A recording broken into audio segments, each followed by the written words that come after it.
this is an iHeart podcast. Guaranteed human. Whether you're calling the wise women in your life, video calling your girlfriends across the country, or checking in on someone who always knows how to make you smile, staying connected matters. Those small conversations, shared laughs, and quick hellos are what keep relationships strong even when life gets busy. Some of the most life-giving conversations start with just a phone call. That's why AT&T guarantees a network you can rely on so you can focus on the moments and people that matter most. That's the AT&T guarantee. AT&T, connecting changes everything. Terms and conditions apply. Just visit att.com/guarantee for details. Dell PCs with Intel Inside are built for the moments that matter, for the moments you plan and the ones you don't. Built for the busy days that turn into all-night study sessions, the moment you're working from a cafe and realize every outlet's taken. Yeah, the times you're deep in your flow and the absolute last thing you need is an auto update throwing off your momentum. That's why Dell builds tech that adapts to the way you actually work. Built with a long-lasting battery so you're not scrambling for the closest outlet, and built-in intelligence that makes updates around your schedule, not in the middle of it. That's right. They don't build tech just for tech's sake. They build it for you. Find technology built for the way you work at Dell.com/Dell PCs. Built for you. Welcome to Stuff You Should Know from HowStuffWorks.com.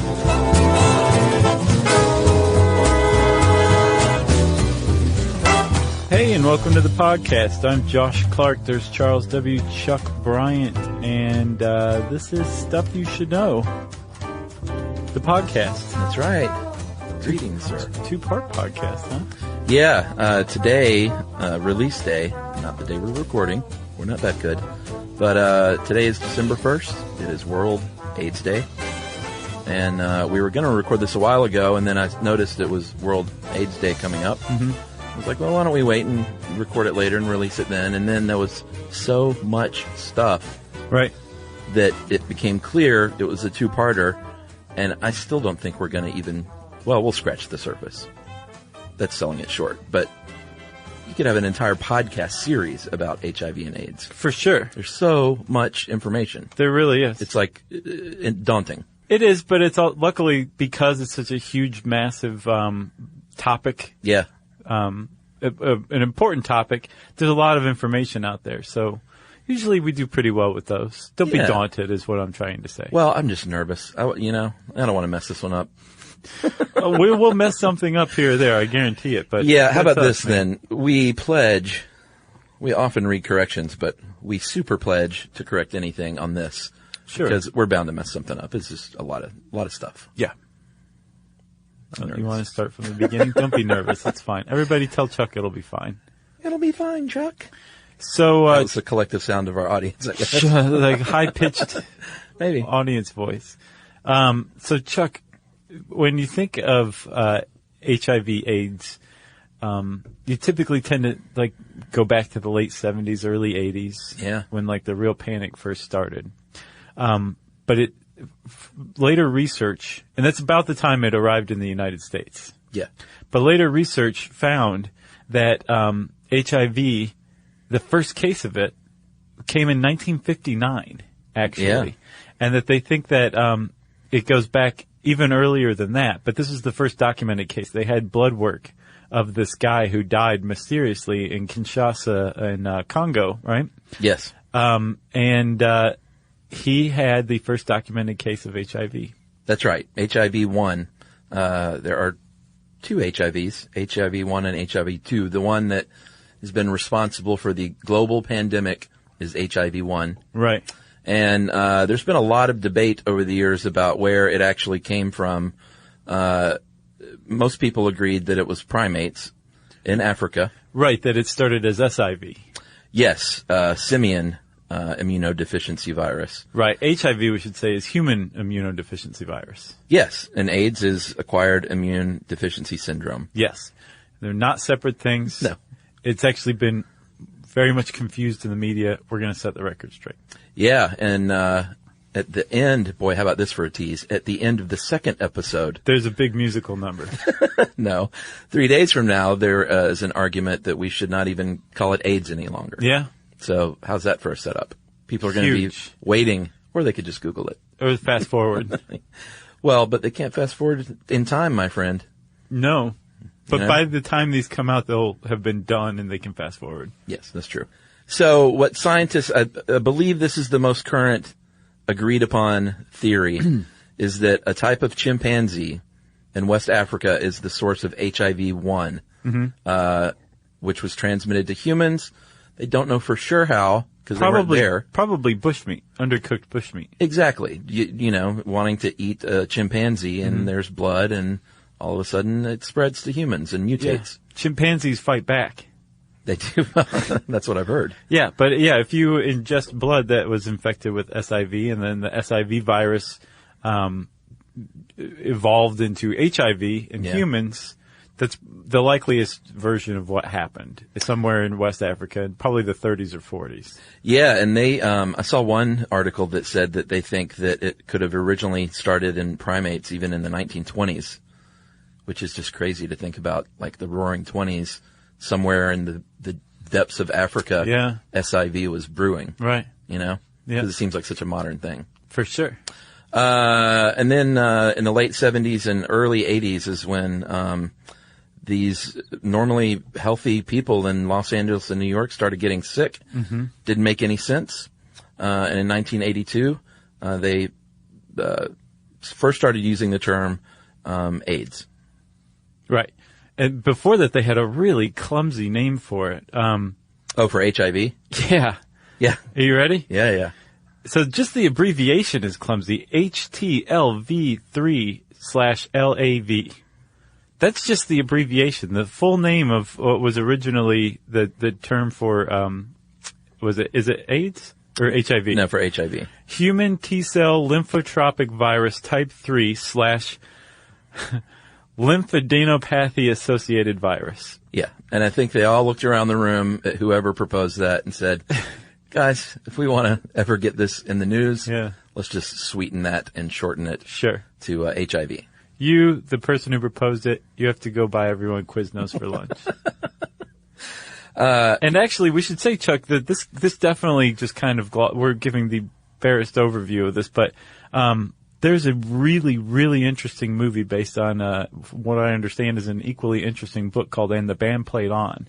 Yeah, my brother worked on that movie. That was a great movie. I watched it again in the last few months, and it's just as good as ever. Yeah, that's where he got to work with Alan Alda and Lily Tomlin and like some real legends. So, yeah, there's a lot of people in it. Yeah. Phil Collins does a great job. Oh, was he in it? Yeah, he plays a bathhouse owner who's reluctant to close down. Interesting. But it basically chronicles the early investigation into what the heck was going on. What was suddenly killing gay men in San Francisco and Los Angeles and New York. Yeah. And it seemed like it was just targeting gay men so much so that early on, like the non-clinical term for this was gay cancer is what people called it. Yeah. And all of a sudden, doctors were reporting that otherwise healthy men were suddenly getting really, really rare cancers, rare types of pneumonia, stuff that people who have like zero immune systems die from. Yeah. All of a sudden, they were just turning up with this stuff. And it was very curious and very scary, especially in the gay community. Sure. And then it wasn't until, 1982 or 1983, where they identified the virus. And there was there were competing teams. This French team, who most likely did discover the HIV virus on their own, and Alan Alda, the American team, who may or may not have ripped off their findings and unfairly taken credit for it. But I've never seen that movie. Fascinating. It's fascinating. It's moving. It's got it all. Yeah. It's really good. It's like epidemiological detective stories threaded throughout. Yeah. A lot of cultural history. It's really, really worth watching. Well, in episode 2, we're also going to get to that book in the so-called Patient Zero, which will be coming up on Thursday. Yeah. Another tease. Yeah.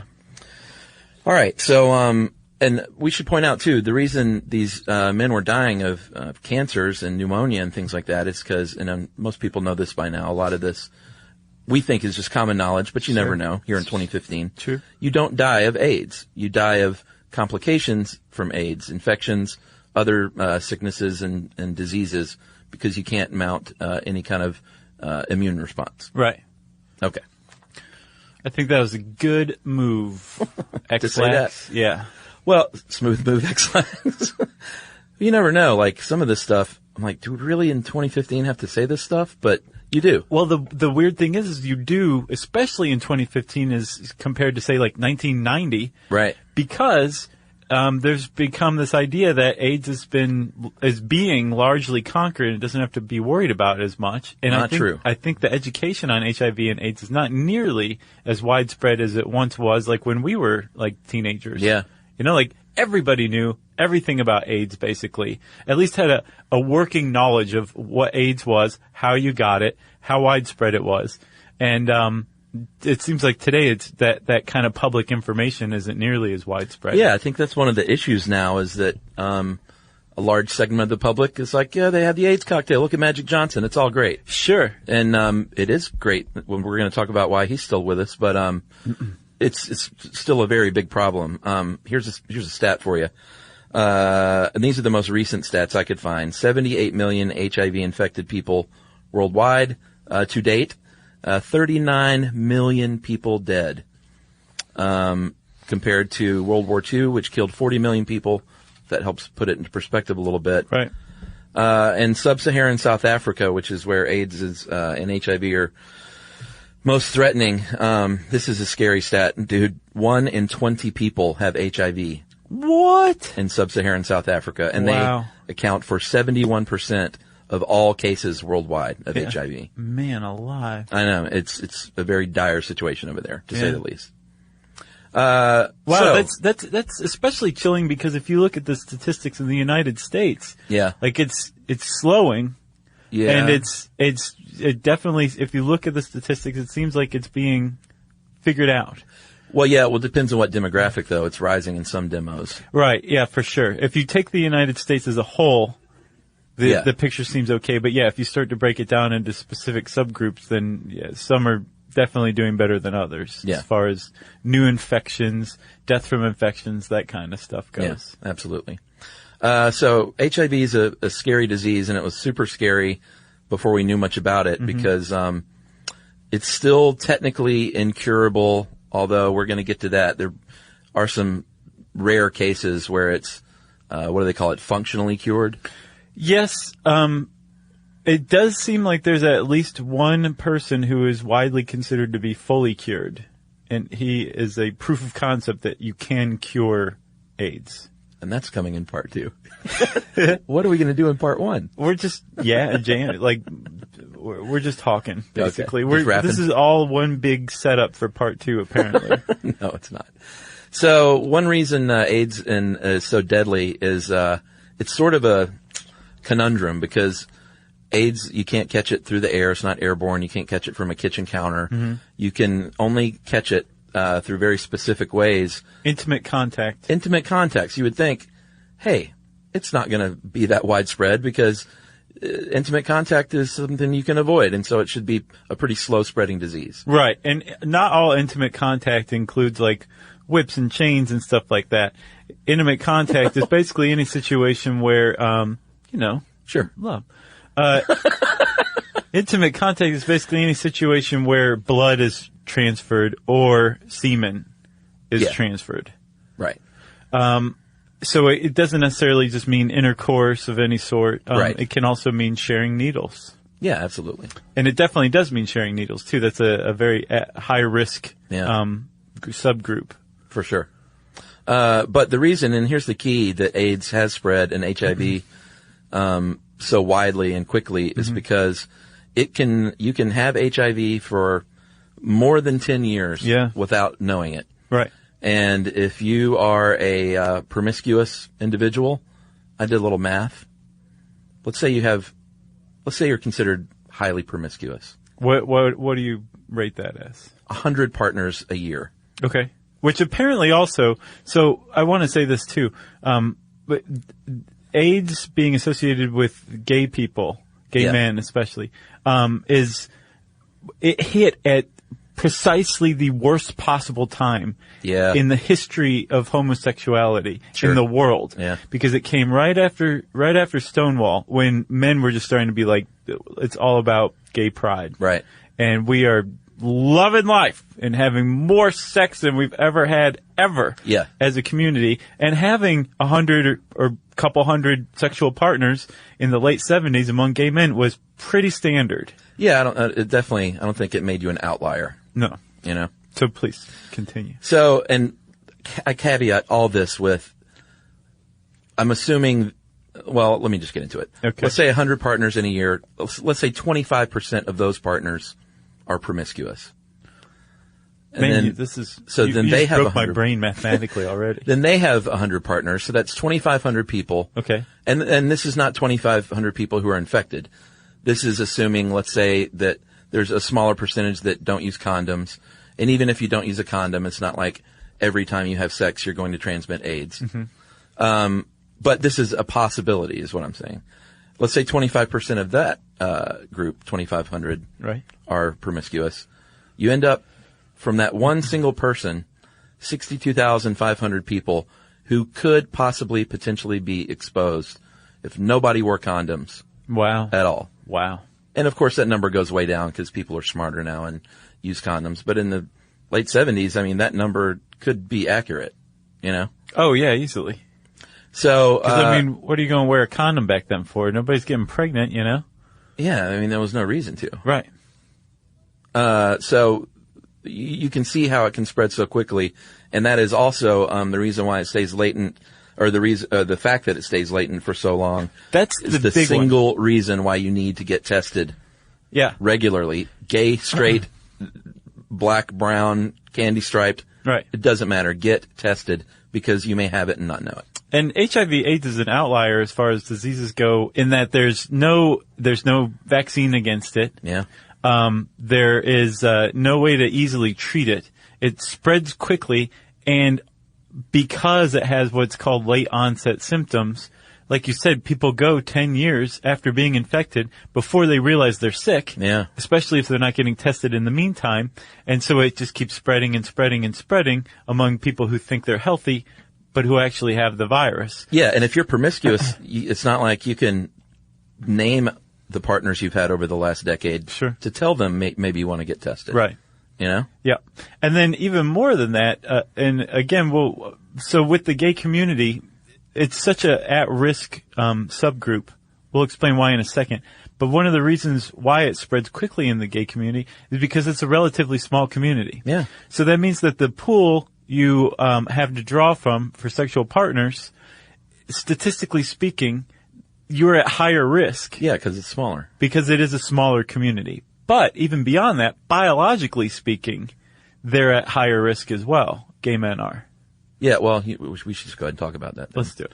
The main reason is it's easier to get HIV from anal sex, and that is men and women. Yeah. Because there's a few reasons for that. One, the lining of the rectum is very fragile. It tears very easily in intercourse. Lots of blood vessels. The cells that line the rectum are more susceptible to HIV than cells of the vagina. Right.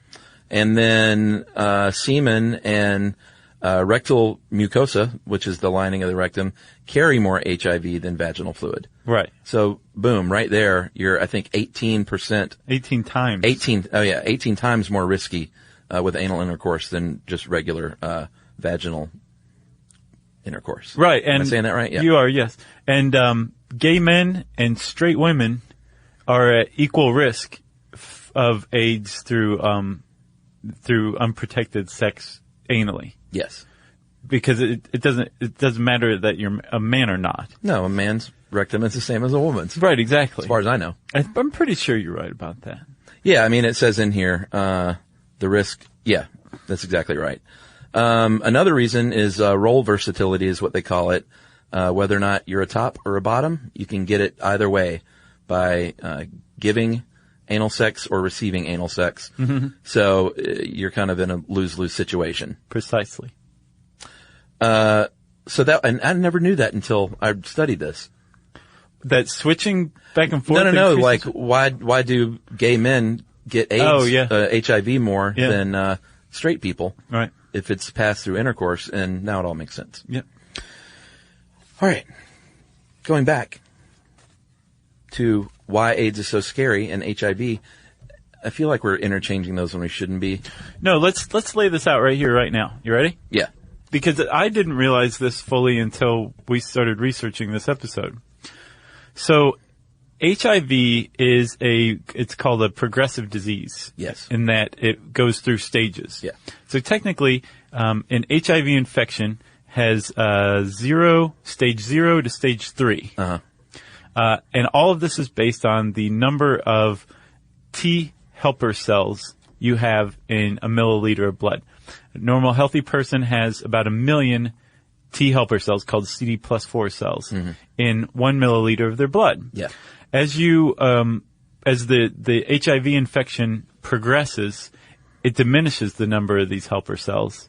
And as it goes down, you go to certain stages. So like stage 3 HIV is, I think 500,000 per milliliter of blood or less. Yeah.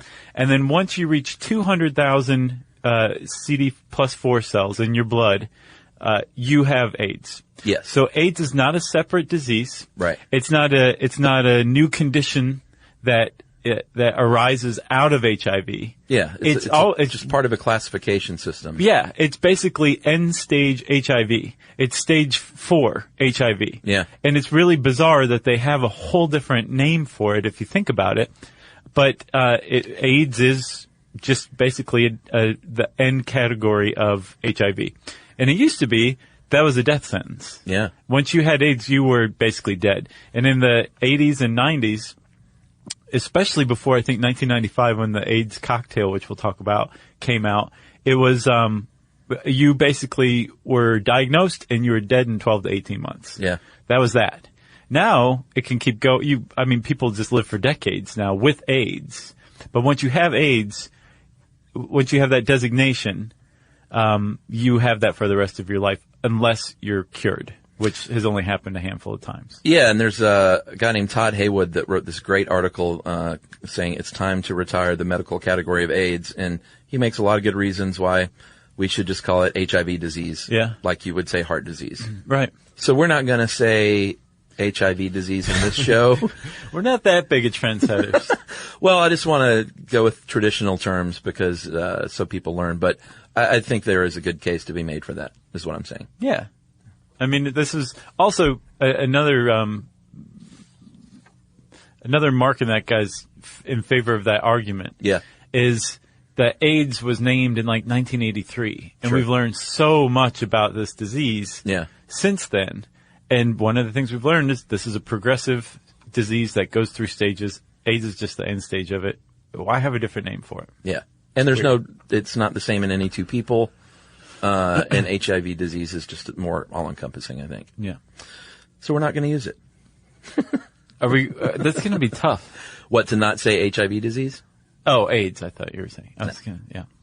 And the final reason, boy, this took like 20 minutes to get back to this. Wait, what are we talking about? The final reason that HIV is super scary is because of its very unique way it manifests itself, which is it invades and destroys the immune system. The very system that is supposed to protect you from disease is ruined. It's HIV is a virus, so it behaves like a virus, but other viruses attack, say, like your fat cell that you could care less about, so who cares? AIDS or HIV attacks your immune system directly. The cell's a specific type of cell of your immune system, and that's what eventually leads to your death. Or used to definitely lead to your death, right? Back in the day. Yeah.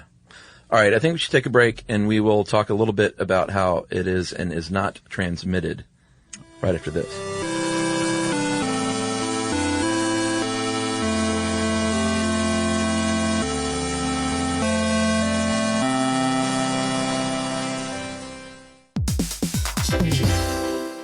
Hey everybody, I want to talk to you a little bit about Tide Evo because it represents over 10 years of innovation and product development. Tide Evo is a first-of-its-kind technology where tens of thousands of minuscule fibers are spun together to form a 6 times powerful layer packed with scrubbers, brighteners, pre-treaters, and fresheners. And that's going to deliver a breakthrough clean that's so powerful it feels like magic. Yeah, it is kind of like magic. Tide Evo is revolutionary. A 100% concentrated, waterless laundry tile that's made of compressed microfiber soap layers rather than liquid or powder. And it's not like pods or sheets because it uses 6 layers of detergent fibers to deliver superior cold water cleaning without plastic packaging of any kind. And it provides a mess-free, lightweight solution that dissolves lickety-split. So whenever you run into a laundry challenge, turn to Tide Evo. It's revolutionary. It's magic. Try new Tide Evo. Real laundry magic.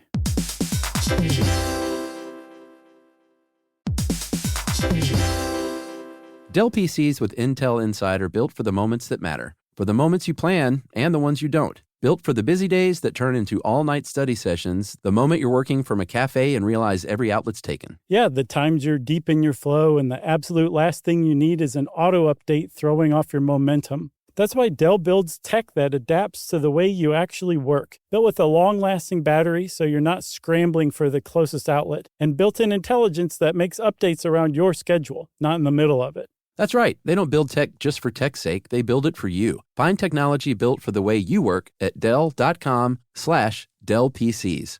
Built for you.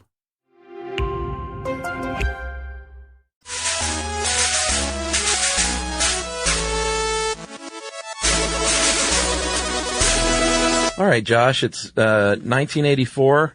George Orwell is in charge. I'm in elementary school. Okay. And AIDS is a scary thing, and you can get it from toilet seats and mosquitoes. And kissing. Yep. And shaking hands. Looking. With people. Yeah. Being too near to somebody. It was very scary as far as times go to be a kid. None of that stuff is true. Think about it, man. We were raised during that horrible little Venn diagram where the Cold War and the AIDS scare overlapped. Yeah. Like, we just basically didn't want to leave our houses. We missed out on the days where free sex and drugs was like, didn't hurt anybody. Right. And just sprinkle in a little stranger danger in there, too. Why not? Yeah, a little satanic panic. Sure. Man, the 80s, what a crazy time. Now that, we've got a little distance from it. They were crazy. Parachute pants? What was that all about? Culture Club was actually great. Yeah, that's the only good thing about the 80s. The ways that you can get HIV, sexual contact, sharing needles, intravenous needles, breastfeeding, mother to baby, infected mother to fetus during pregnancy at birth, right, and blood transfusions, which used to happen a lot and doesn't happen that much anymore. No, and it's another thing for me in the band played on was this big to-do about whether or not blood donation centers, say like the Red Cross, should have to test blood for this new disease. Yeah. They were like, do you know how much this is going to cost? It's going to completely dent the blood supply. People are going to die because we have to do this. But then as it became very obvious that this stuff spread really easily through blood transfusions, they definitely started to check it. They came up with I think a fairly cheap test for it in 1985. Oh, really? Yeah, the FDA approved something in 1985 to test it. But I mean, without these tests, Chuck, you have a 9,250 chance out of 10,000 of acquiring HIV from a blood transfusion that's infected with HIV. Really? Yeah. Man.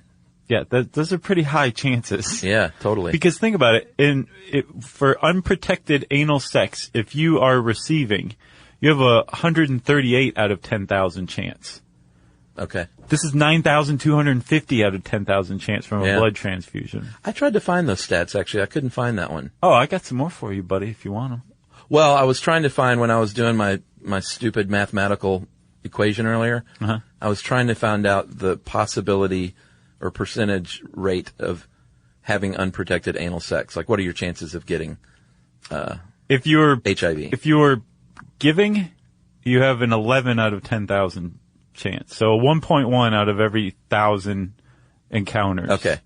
So even if that 62,000 number goes way, way down, thankfully. But I think it's still, this is based on, and I should say, this is based on the distribution of HIV infected people across the United States as of I think 2010. Oh, okay. So, I mean, it's all statistics, man. It depends on where you are, who you're hanging out with. I mean, if you're sharing needles with addicts in the street. Yeah. your risk is probably going to be a little higher than the national average across the United States. You know what I mean? Absolutely. So it definitely is contextual. It's almost to the point where it's like these stats are meaningless, really. Yeah, true. But they do put I think stats help people put like a face to things. For sure. The blood transfusion one is a tad eye-opening. Yeah, for real. And then finally we need to mention, and the only reason we mention this is because technically it is possible. There has been one case of HIV infection through open mouth kissing. Yes, but I hesitate to even say that because people like Josh and Chuck said you get through kissing. so there has to be bloody gums of an HIV infected person present.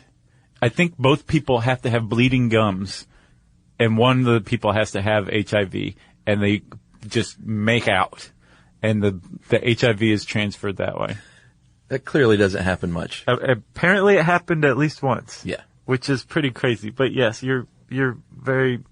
It's extraordinarily unlikely that you're going to contract HIV through open mouth kissing.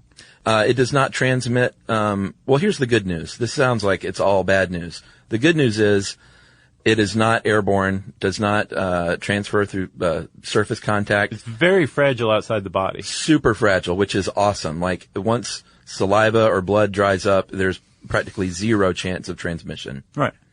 And yeah, it doesn't live very long outside the body, which it sounds bad, but it could be a lot worse. Oh yeah. You know? If it were Super hardy. transmitted through breathing. Yeah. Through the air, that'd be bad. It is not transmitted through saliva, tears, or sweat. And saliva and tears have trace amounts of HIV. They have not detected HIV in sweat at all. Right. Which is good news for me, because I'm a sweaty guy. It's good news for us. I guess you're right. Insects. I guess we need to talk about the whole mosquito thing, because I think I talked about this in the virus episode. Was it virus? It was something. Maybe. I remember. It might have been just the mosquitoes one. Oh, yeah, maybe so. I remember thinking when I was a kid, like, and this is before I'd read anything about it, I came up with it on my own. It's like, wow, mosquitoes, those are like little needles. I bet they could transmit AIDS. Right. Or HIV, and it's not true. So here's why. Yeah. There's very, very good scientific reasons why you can't catch HIV from a mosquito. When a mosquito injects its proboscis into your skin, Gross. It uses its own saliva to lubricate this whole thing, right? Gross. And when it draws blood out, it can conceivably draw the HIV virus out of an HIV-infected person through their blood, right? In theory, yeah. But there's a couple of things that happen after that. One, the mosquito goes and digests its blood meal. Gross. Two, so it doesn't just immediately go to another person and pick up some more blood. Usually. Two, the virus does not replicate within the mosquito. Yeah.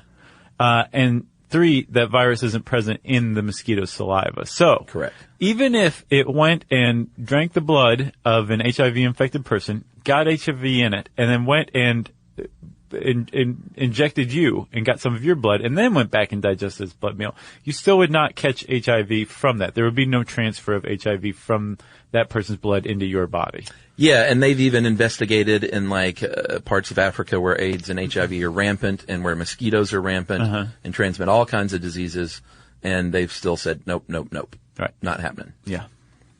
Thank God. And then of course toilet seats, swimming in a pool with someone, eating at the same restaurant, sharing a fork.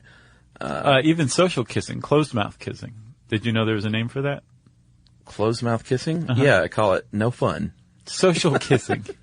What, like the French do? Yeah, like Frenchies, yeah. Yeah. Or I call that wedding ceremony kissing. You don't often see people when they say you may kiss the bride just like go full tongue. Oh, it's gross.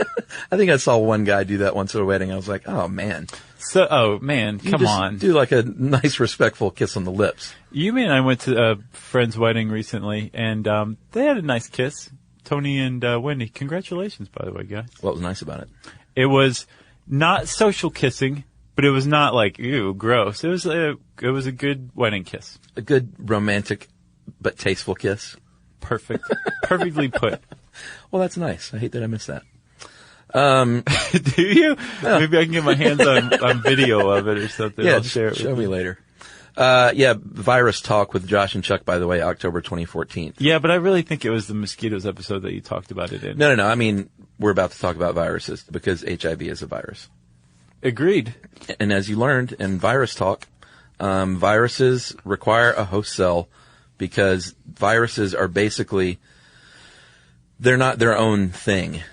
Like they just are carrying information basically to invade another cell and poop it out in there.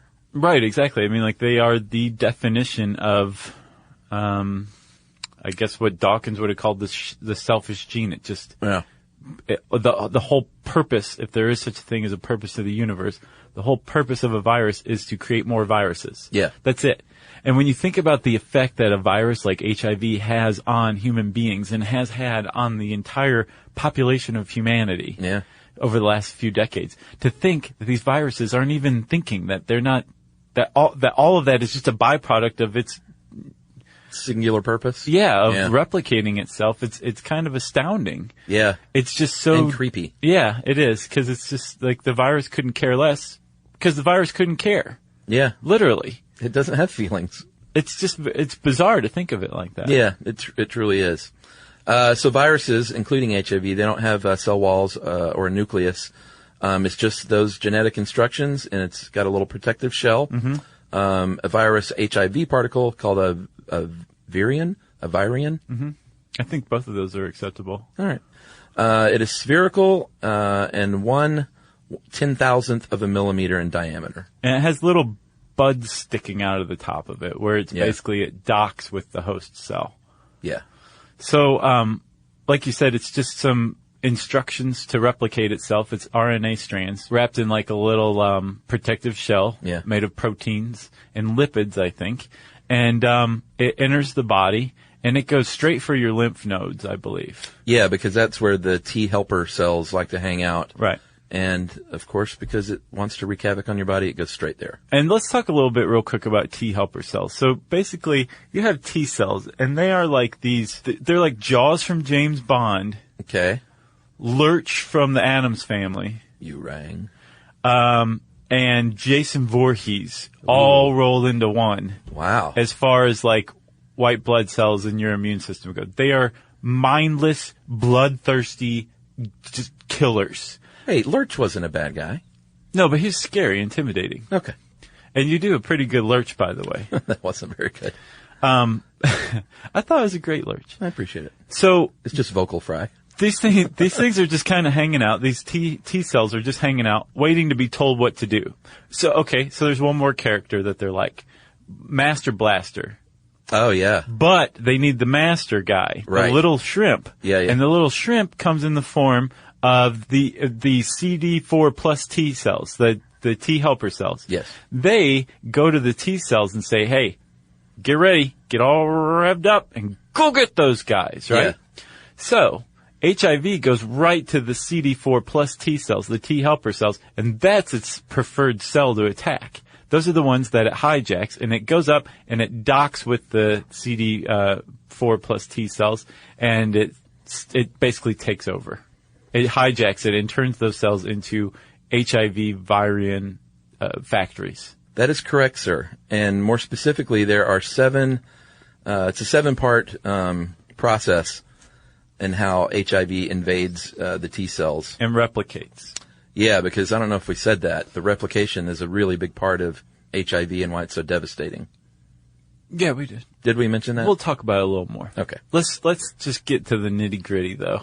Yeah, and we should point out, too, we're going to talk about the drug cocktail later, and then each stage there's a corresponding drug in the drug cocktail that helps disrupt this process. Yeah. It's like a very smart, multi-pronged approach. It really is. Because the HIV virus is like, what the hey? Yeah, exactly. What's going on here? I can't get anything done. Yeah. And it just leaves. All right, so part 1, binding, is when the HIV actually attaches to the immune cell, the T helper cell. Yep. And they actually fuse together. Yeah, there's special proteins, or there's proteins on the helper cell that allow these things to dock with it. That's right. It's like a receptor site, almost. Yeah. It's like a couple of rednecks in boats when they tie their boats together out in the lake on 4th of July. Right. I was thinking more like a space capsule in the ISS, but I guess it's a lower tech version of it. Rednecks tying their boats together. One man's space capsule is another man's party boat. Yeah. Some redneck boater who was listening to this and didn't realize he'd be implicated was like, "Hey, I'm not gay." He just said that to his iPhone. Number 2, reverse transcription. Reverse transcriptase, it's a viral enzyme. It copies, we said that HIV was RNA initially, correct? I don't know if we said that. It's a retrovirus, so Yeah. the genetic instructions that are inside the virus is RNA, not DNA. Right, but it goes through the reverse transcription process where the virus's RNA becomes DNA. Right, and it just, when it docks with the helper cell, it does this little bit of work on its own. Yeah. It says, it's got this little enzyme, it runs its RNA through it, and bloop, there's a DNA strand that it just built. Right? Correct. Number 3, integration. Now you have your DNA and it is carried into the cell's nucleus by something called viral integrase, binds with that cell's DNA, and now you are no longer a retrovirus, you are a provirus. Right. But then, strangely, the cell's DNA, the helper cell's DNA, takes this new instruction, these new blueprints, Yeah. and spits out RNA again. mRNA, correct? Right. It's called messenger RNA, and it is instructions on how to build new HIV variants. Yeah, it all sounds very sinister. It does, because if you think about it, on a cellular level, it is like, It's like I'm trying to kill this thing, right, this body. but it's very insidious in that it comes up with, it translates its own little instruction manual into the language of the cell. Yeah. Inserts it into the cell's like main section, the brain of it, and makes the brain spit out new instructions that are taken to the rest of the cell. So it almost like it gets the stamp of approval from the cell to go for the other parts of the cell to start building these new parts for the virus. Yeah, we're totally humanizing it by making it sound like it's nefarious, but it does seem that way. Yeah. You know? It's very interesting. So that last step was called transcription. Then you have translation. You've got that mRNA at this point. It's carried back out of the cell. This is like a work order. Yeah, exactly. Carried back out of the cell, and then basically follows a natural progression where these long chains of proteins and enzymes are strung together. By the own cell's own functions and own components. Yeah, it just starts doing its normal thing. Right, but it's not doing its normal stuff any longer. What it's doing is using its energy and time to build new HIV variants rather than go prime T cells. Exactly. Part 6, assembly. The RNA and viral enzymes, they get together at the edge of the cell, and another enzyme called protease basically cuts. I don't really understand this part. So imagine what's more just realized efficient than halfway through doing that like making one cell at a time. Oh, okay. Having somebody just spit out a whole bunch of the same parts and then yeah. assembling them later. One of the steps of assembly is cutting them into Gotcha. individual bits. Okay, that from makes these sense. long chains of polypeptides. And then finally, budding is when it actually splits off. It pinches out from the cell membrane, becomes its own thing, and one of the key components there is it doesn't have to destroy the host cell in the process. No, it doesn't. There's a lot of viruses out there that just keep building and building and building until they literally rupture the cell. Yeah. And that's how they spread through the body. These, like, say, hey, thanks for a little bit of that lipid action. I'm now a new HIV virus. And, but you can keep going on and build some more virions. I don't have to destroy you to spread. It's really a nasty, nasty disease. It really and is. how it works. So eventually the helper cell does figure out that there's something terribly wrong. Yeah. And it self-destructs. But this makes the whole thing even worse. So the CD4 plus T helper cell is not out there doing what it's supposed to be doing, priming T cells to attack the HIV. Yeah. Instead, it's spending its time making more HIV. And then when it finally is like, this is messed up, something's really wrong, I need to self-destruct, it actually signals other CD4 plus T helper cells to come surround it, and then it basically blows up, taking them with it. Yeah, it's like a mass suicide. It's like a massacre down there on the cellular level. Yeah. So this is one of the things that makes HIV so insidious. All right. I think we need to take another break because For people's sure. minds are exploding at this point. Yeah. And hopefully expanding. So we'll be right back after this.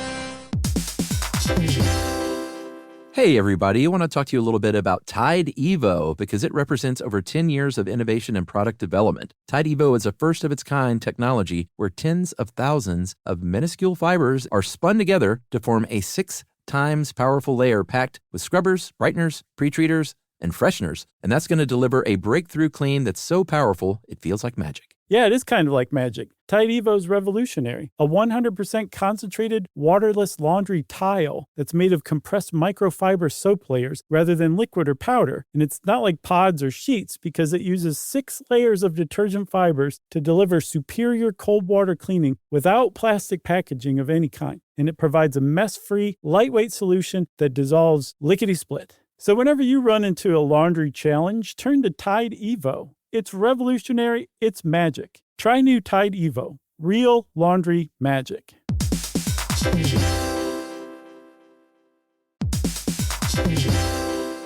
Dell PCs with Intel Inside are built for the moments that matter, for the moments you plan and the ones you don't. Built for the busy days that turn into all-night study sessions, the moment you're working from a cafe and realize every outlet's taken. Yeah, the times you're deep in your flow and the absolute last thing you need is an auto update throwing off your momentum. That's why Dell builds tech that adapts to the way you actually work. Built with a long-lasting battery so you're not scrambling for the closest outlet, and built-in intelligence that makes updates around your schedule, not in the middle of it. That's right. They don't build tech just for tech's sake. They build it for you. Find technology built for the way you work at Dell.com/Dell PCs. Built for you.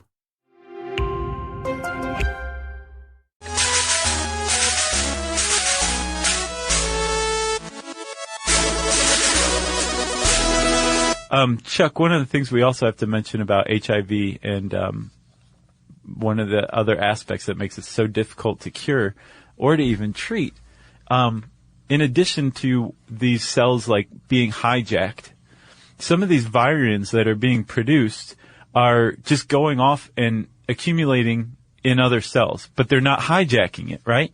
Right. So as far as the cell's concerned, there's nothing weird going on. There's nothing worth blowing yourself up over. It's just, there's just some extra little virus hanging out on my surface, but who cares? It's fine. Yeah. And these start to spread over that decade from infection to the onset of symptoms. Right. They start to spread and accumulate throughout the body, in the groin area, in your bone marrow, in your lymph nodes, like all over your body. Are these the reservoirs? Yes, they form HIV reservoirs, Yeah. right?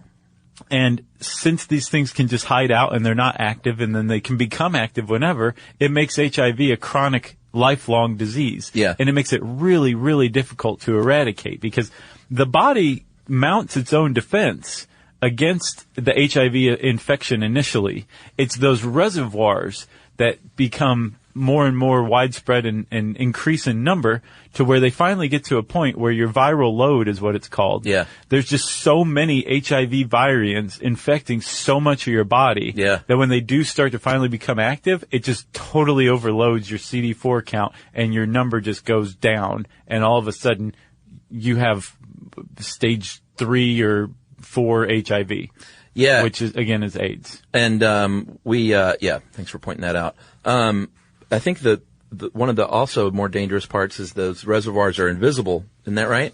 Like immunologically speaking? Yeah. Yeah. And, Yeah, it's just like there's a virus on the protein the outside and that's it. And we're going to talk about the AIDS cocktail and stuff, but even though it is effective, I think they said it's so slow moving that it would require 60 to 80 years of the cocktail therapy to completely eradicate the virus. Right. In other words, you can't completely eradicate the virus. I mean, you technically could. It depends. If you lived to be very old and you got it when you were very young. If you acquired it at age 10 and you lived to age 90, then technically you could probably completely eradicate HIV. That's not the way that this goes, though, you know? Yeah. Well, no, but there have been plenty of kids who get it through other ways, you know? Sure. Yeah, I mean, like, you can be infected as a fetus, and again through breastfeeding, I think, are two of the ways you said, right? Yeah, and, with, I think Ryan White got it through blood transfusion, didn't he? Oh, yeah. Well, we'll talk about that too. Man, there's so much future goodness coming. All right, well, we're going to close this episode out with some stats. I went to, and this is for the United States. We've already given some worldwide stats. But, geez, where to start? There's so many. Estimated incidence of HIV has remained stable in recent years. About 50,000 new HIV infections per year in the United States. But, like we said, some groups, are worse off than others. If you go by groups, and this is where categorizing sexuality gets so tricky, because you can say homosexual men, bisexual men, or this term that was invented in the mid-90s, MSM, men who have sex with men. Which is meant to be a neutral term. Yeah. That's not casting any judgment or anything like right. that. It also takes into account dudes who are into like down low stuff, who don't self-identify as gay. Right. Like I'm not gay or bisexual. Everybody. I just have sex with men. Exactly. Every Wednesday, in the park. Yeah. And those people would be counted in this. Correct. And we might as well say there's the very people who created that term in the science community. Some of them are now lobbying to have that term removed. Or used more sparingly, I think, is another interpretation. Yeah, and the thought is, and it makes a lot of sense, is, and there's also women sleeping with women, WSW. Mm-hmm. It says, and I'm going to read this directly so I don't goof it up. It said, MSM and WSW often imply a lack of lesbian or gay identity and an absence of community, networks, and relationships in which same-gender pairings mean more than merely sexual behavior. Plus, that makes sense. They are also saying that it's overly broad, too, that you're really not taking into account specifically who you're talking about, Yeah. Like, if you're lumping in Wednesday down low guys with, men who have been openly homosexual since age 16 who are now 60. Yeah. Those are two totally different communities in yeah, most ways, absolutely. And to lump them in together, especially if it's an epidemiological paper, for example, yeah, that's doing a disservice to the person you're writing the paper for. Absolutely. So they propose to just be more specific. Right. Like, you don't have to do away with MSM, but say, Wednesday down low MSM. Right. When you're talking about a specific population, and in your study, cite the type of subgroups that you studied that participated in the study. Like you had 20 Wednesday download MSMs. You had 30 old gay guys. Right. Surely there's other abbreviations that could come out of this, but they're saying just be more scientific about this, shall we? Yeah, and I think it started out with a well-meaning, well-intended thing, but they're, this whole thing has evolved. Everyone's learning how to best deal with terminologies, Yeah. And in 10 years, there'll be more specific terminology. For sure. What were you about to say? You had a good joke. You're like, give everybody a break. We're all learning as we go. Yeah, we are. We're in this together. So, but risk group wise, and of course, it says MSM here, right after we said all that. They represent about 4% of the male population is all in the United States. And in 2010, they accounted for 78% of new HIV infections and 54% of all people living with HIV in the United States. So, and, we got to the reasons why that, is happening earlier. Right. And then let me see here. Injection drug users represent 8% of new infections in 2010. Mm-hmm. Women accounted for 20% of estimated new infections in 2010.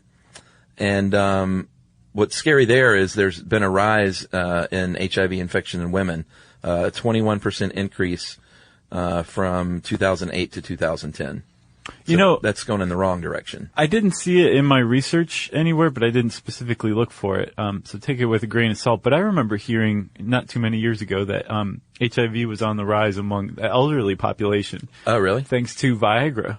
Ah. That there's a far greater increase in sexual activity in, say, like retirement communities or nursing homes even. Sure. Because of Viagra. And but they're just not taking precautions because they're like, I'm 80. Yeah. It's fine. But apparently HIV is on the rise among that population. We need to do one on Viagra. I actually looked at that article the other day to suggest it, and it was hard. Oh, was it? Yes. It was dense and difficult, so I see. I put that off. Yeah. Gotcha. Bad guy. African Americans and minorities in general, African Americans represent 12% of the population, but accounted for 44% of new infections in 2010. And I wish we had more recent stats, but we don't. Apparently that's the most recently available, which is surprising. And the same with Hispanic, Latino, a disproportionate affected by HIV compared to their population. So then I was like, well, why is this happening? As far as African Americans are concerned, there's a lot of debate on what's going on there, but they have found more infections, a shorter survival period, an increased number of deaths. And the most leading theories are poverty. They may be more likely to be uninsured, go to the doctor to begin with. Right. Injection drug use, increases the spread of HIV. And I guess what they're saying is there's less safe injection drug use in the African American community, or less responsible, like getting new, clean needles and stuff like that. Yeah. Plus, there's a heroin epidemic going on right now. I don't think just with the black community. As a matter of fact, I think it's even more popular among white kids than black kids right now. But I wonder how much of an effect that's having on the spread of HIV among everybody. Yeah, good point. And then the last couple, lack of information. You may be HIV positive and you don't even know it. And I know we talked before about the Tuskegee syphilis experiments and how that has led to a general distrust, in some corners of the African American community against medicine and doctors overall. Right. And then finally, a stigma. There's a stigma in the black community, that still is a gay white disease.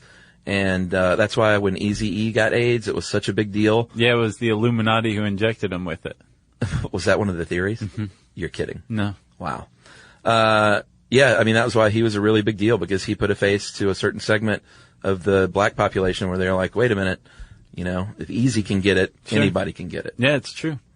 So those are the reasons they think it's spreading more in the minority communities. And are we done with part one?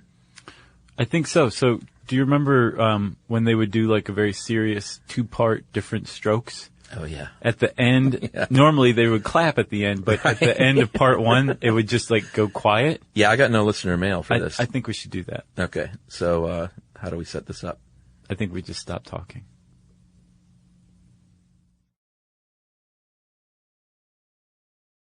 For more on this and thousands of other topics, visit HowStuffWorks.com.